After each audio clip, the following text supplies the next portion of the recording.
What's up, guys? This is Rob. Welcome back to Rule of Two Review, where today I'm going to talk about that new Resident Evil. Okay, so a couple of days ago, there was a pretty cool leak about the potential for a new Resident Evil Revelations. Basically, Resident Evil Revelations Part 2, which would be the sequel to what was originally a 3DS game. I want to say in 2011. I should have done my research, but I'm pretty sure it was 2011.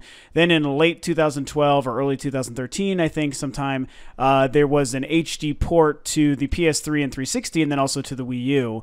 Of Resident Evil Revelations, which was pretty cool that I think the game saw so much success that they wanted to bring it over to the actual console space. And, you know, with the Wii U version, they spent some time in the gamepad, did some pretty neat things. I only played the demo of it on the Wii U, but it was certainly good. I did, however, play through the entire original 3DS release of that game, and as a huge Resident Evil fan, which I've talked about a couple times on recent videos here on Rule of Two Review, I thought the game was great. It's one of the best Resident Evils in a long time, and I'm even somebody who doesn't hate Resident Evil 5 or Resident Evil 6. I actually still enjoy those games for what they are, even if they're not the best Resident Evils. But Revelations definitely was worthy of all its praise and its good sales and the high scores and stuff, because the game definitely felt more like a Resident Evil game since, you know, right before Resident Evil 4 came out. It definitely was the best of Resident Evil 4s and 5, and like with a little bit of a feeling of some of the original games, which is definitely pretty cool and very welcomed in today's modern Resident Evil gaming universe. And it's really interesting when you consider that fact, because the game actually did take place between Resident Evils 4 and 5. And it also brought back Chris Redfield and Jill Valentine, which was really cool. So it's nice to have those characters that we know and love back in a really good Resident Evil game, even if it's one of the 3D ones that's still kind of more action-oriented overall. What was cool about the game was how it's still kind of focused on one location, and it's something that I miss in Resident Evil games, even though I like the idea of like, oh, we're traveling all over this country, and we're in different places, and we're by an ocean, and now we're in a field, and now we're in a castle, and now we're somewhere else, and da-da-da. I really miss the idea of what the first games did, where they mostly kept you in one location. You know, Resident Evil 1 was a mansion, Resident Evil 2 was a police station, and so on and so forth. And you break out of those areas a little bit sporadically throughout the games, but it's still very much focused on you're stuck in this one place. How do you survive and get out and, you know, try not to be scared shitless? And it just worked so well, and that's what made Resident Evil and survival horror so great when it was brand new. And the newer Resident Evil games, that's actually probably the thing that I most lament about the newer games. It's not so much that it's action-oriented and all that and things like that, which I still kind of agree with. It's a combination of two things. It's one is that they no longer want to leave anyone the fuck alone. You're always with two people, whether it's an AI-controlled partner or whether it's a co-op experience with somebody else. Like, they seem to not want to drop this idea of two fucking players in Resident Evil. We don't need that. But the other thing is just being stuck in one place. Like, in my eyes, the perfect Resident Evil game is you're playing one person alone all the time, the entire game, and you are also mostly stuck in a location. Create a scary setting and a place for our character to be stuck in, and just stay there. Like, that's what I want, and that makes Resident Evil the best, you know. But hey, that being said, like I said again, I still do enjoy the newer games for what they are overall. Revelations on the 3DS was freaking awesome, and all of a sudden, out of nowhere, there was a leak about a week ago of Resident Evil Revelations 2. Anyway, so I know that I said it was a couple of days ago that the leak happened. That was actually about a week or two ago. What did actually happen a couple of days ago was the final reveal of the game that it actually did exist. Capcom confirmed, yes, Resident Evil Revelations 2 is coming. It's coming to these platforms. As far as I know, we don't seem to have any sort of date or anything yet. I'm sure it's going to be maybe hopefully an early to mid 2015 release. You know, they might do something kind of stupid and wait to push it back till fall or Christmas, you know, maybe even October time for Halloween, which I would understand, but screw that, man. Like, just release that game sooner than later. Hopefully it's kind of far along. What they did to confirm the game was they released a teaser, what they're calling a concept trailer, and it's a great trailer in and of itself. However, it's not a really good kind of example of the game. So to me, it's kind of one of those cop-out kind of trailers. It's just all live action. It's this girl running slow motion through a bunch of people at like a business dinner party, and then it turns into a bunch of zombies, and it's like artistically pretty neat, I won't lie, but it's like, this doesn't get me excited for the video game of Resident Evil Revelations 2, because there's nothing game related about it. It's just a girl and a couple zombies, and it's like, well, what the fuck? Like, give us some actual game stuff. But hey, that's what it is. I'm hoping that doesn't mean that the game really is that early in development, that there's no actual gameplay footage to show. You got to kind of think that is what that means, which means the game might be Christmas next year. It's probably well over a year off, which definitely kind of sucks. But I definitely am excited to see what's going to happen in the game. What I will say about the concept trailer is one thing that I noticed in particular is that a lot of the people, the human people, seem to be wearing these like glowing bracelets. And again, I'll link it below so you can watch it if you haven't already. And there's this little girl in like PJs, and she's running in slow-mo to this party, and there's like all these people talking and having wine, and they're also in slow-mo. And you can see them, mostly dressed business or business casual, and they have these like bracelets on, and it's like got these lights and they're glowing. And forgive me because I'm actually really colorblind, so the lights could be red or orange or green or yellow. I don't know. It's something, a typical light you would see on a thing, like a bracelet or whatever. I don't know what color they are, but they look like one of those 4 colors to me. So, they're lit up, and they definitely seem to be very obvious and prominent, because as far as I can tell, the rest of the video, I'm pretty sure, is black and white. So these really stick out like a sore thumb, and they're also very bright and vibrant. So they're definitely trying to make a showcase of those and say, hey, like, look at, hopefully you're noticing that also people are wearing these bracelets. And so as the trailer moves on and she moves into more of where there's actually people who are zombies and turning into zombies, I was like, okay, well, maybe that's something that is, an idea that's going to be in the game, where that bracelet can keep you protected from the T-virus or something like that, or assuming it's even going to be about the T-virus. But Revelations, I believe, was, so this is hopefully going to continue that. So maybe the bracelet is like keeping people safe or letting you know that this person is not infected or what have you. I thought that was a cool idea if they could implement that as a pretty neat game mechanic once the game finally releases. However, one other kind of cool thing is that near the end of the trailer, once she's really in the thick of the shit where it's mostly people who are zombies, it shows a person right up front in the camera, like close to the camera, that she runs behind. And that person is like holding their arm and like screaming at it, and you can see that in their face and eyes that they're turning into a zombie at that moment. And that person is wearing one of those bracelets. So I feel like that kind of does show that the bracelets don't necessarily protect you, quote unquote, from it, but they definitely seem to have something to do with being a person or a human character or what have you.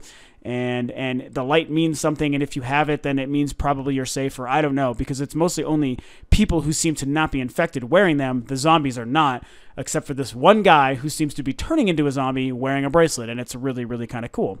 So one more last thing that I do want to touch on, though, on this video and on this topic about the game before I finish is something pretty specific about the release. The game is slated to release on the Xbox 360 and the Xbox One, the PS3 and the PS4 and the PC. So a lot of the standard platforms you would think. Notably missing are the Nintendo platforms, the 3DS and the Wii U, of course, which the previous game not only came out on both of those consoles as well as the PlayStation and Xbox, but of course it launched exclusively as only a 3DS game for well over a year before they decided to make a port of that game to the consoles, because the 3DS version was so successful, sold so well, and was very widely received as a super, super good Resident Evil game. So, I guess there's a couple things that makes me think. I mean, first and foremost, it certainly makes me mad. And mostly because, again, I am a Nintendo fan. I'm not solely a Nintendo fan. I love everybody, but Nintendo is my favorite. I loved that game on the 3DS. That is the version I played all the way through. And I was really excited at the prospect of a Revelations 2 when the leak happened, imagining playing that on my 3DS and or my Wii U, because I want to see what they can do cool with that touchscreen and that gamepad. That's a great mechanic for a Resident Evil game. Capcom, do not fuck that up. Make a great Resident Evil game using that gamepad. Like, what are you? If you have vision, you should want to make a game that is wholly unique and new and feels fresh, because that gamepad allows it to be so. That is what the tool of the gamepad is. That is what Nintendo is providing to you as a developer, to say, hey, be more creative. Don't just make a fucking game to make a game and put it on platforms. You can make a specific game using really cool, unique functions that other things can't do. Here's your fucking tool. Make your Resident Evil game and make it awesome using this thing. And as of right now, it looks like it's not coming to Nintendo platforms, and that is a huge snub. That is not okay. I don't know what's going on there. Granted, I'm excited for the game regardless, and I am going to play it, because as much as I want to maybe, stand by my principle and, and the integrity of in standing by Nintendo and say, I'm not going to buy this game, I'm not going to support it because it's not coming to Nintendo, for example. Honestly, like, to me, the quality of a game is still what matters the most. I think the game could hopefully be great. I love Resident Evil, and so I want to play the game. I'm going to play the game. But I do have to say to Capcom, you're fucking up big time. I mean, this game, you owe Nintendo your credit for this game even being successful in the first place, and Nintendo fans. So you should be rewarding Nintendo, and you should be rewarding us, the gamer, your fans, people who want to play your Resident Evil game and give you our money to play it. You should be rewarding us by releasing it on every platform available if you want to maximize your money. And let me tell you this, something that I myself would do as a Nintendo and Resident Evil fan, I want to combine the best of both worlds. If I love Nintendo and I love Resident Evil, put your Resident Evil on my Nintendo platforms, and guess what I'll do? I'll buy both goddamn versions. I will buy your 3DS and your Wii U version. I did it with Shovel Knight, and I'm going to do it with Xenoblade, and I'll do it with many other things down the road whenever it makes sense to do so. A, because I'm happy to support it and show you that we want to buy our games on Nintendo platforms, and that's what I want to do.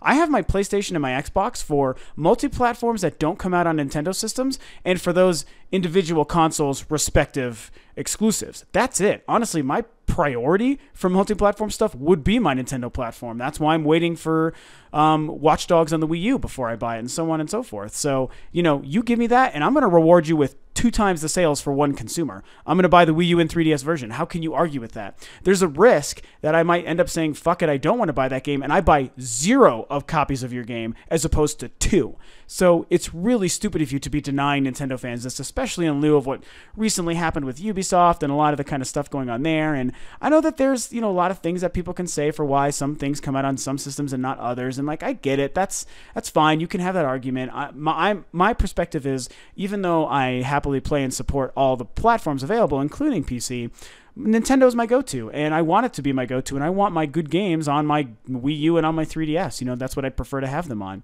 So I think it's a really interesting kind of decision for Capcom to make. Some people are reporting numbers how, you know, the 3DS version sold like 800,000 units. It's ridiculous. The Wii U version sold over 100,000 units. And that's, you know, that's a lot between the two. And when you consider that, you know, the 3DS has a very large install base. So that makes sense on why it kind of sold so much. The Wii U, I think at the time this game would have come out, had maybe 2 or 3 million units sold, you know, worldwide. It was way early in the life cycle, and it still sold 100,000 units, you know. And I don't really think that the versions on the other 2 consoles, on the PlayStation 3 and Xbox 360, sold a whole heck of a lot more than the Wii U version. And when you consider that those 2 systems have like 70, 80 million consoles or something sold at the time this game came out, like, what the hell? The attach rate has got to be way less than 1% for all the copies of Resident Evil Revelations sold for PS3 and 360, compared to, you know, I would think if it was like 100,000 units, it's probably like, you know, 2, 3, 4% of Wii U owners would have bought the Wii U version. But granted, that's 2 and 3 whole percentages. When you look at the PlayStation 3 and Xbox One, or Xbox 360, sorry, you're looking at less than 1% of people bought that game. So it's just another kind of element to this whole thing on why some third parties choose to do this with Nintendo platforms and omit them. And this is a case where there's no precedence for them to do so, and it's Capcom being kind of stupid. Now, the last thing I'm going to say before I end this video and wrap this topic up is, for all we know, we will eventually get an announcement from Capcom about this. Nintendo and Capcom, you know, historically mostly have a good relationship. They're doing a lot of things with Nintendo currently with Monster Hunter and stuff like that.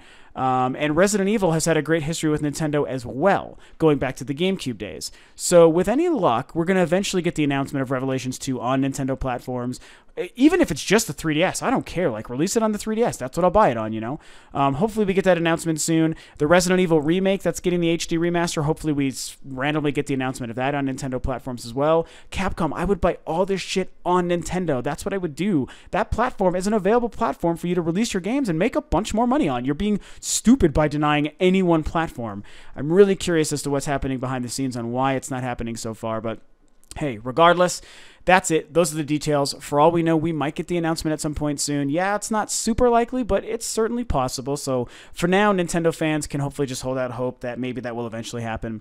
At the end of the day, the last point I'm going to reiterate, I'm still excited for the game. I can't wait to see some more footage from it. I'm going to probably play it regardless. Unless it looks really mediocre, I'm definitely going to play it. You know, I would love it on my Nintendo systems. I want it on my Wii U. If Capcom's going to be completely dense and stupid and screw themselves on this, then hey, that's fine. That's up to them. You know, I'll find a way to play it somewhere, somehow. I'm very excited for the game. At the end of the day, it's cool just to have an announcement of a new Resident Evil game, Revelations 2. Between the remake and Resident Evil 2, Revelations 2, there seems to be a lot of Resident Evil stuff happening right now. Hopefully preparing the world for what will eventually be a Resident Evil 7 reveal or Resident Evil reboot, however they want to do that.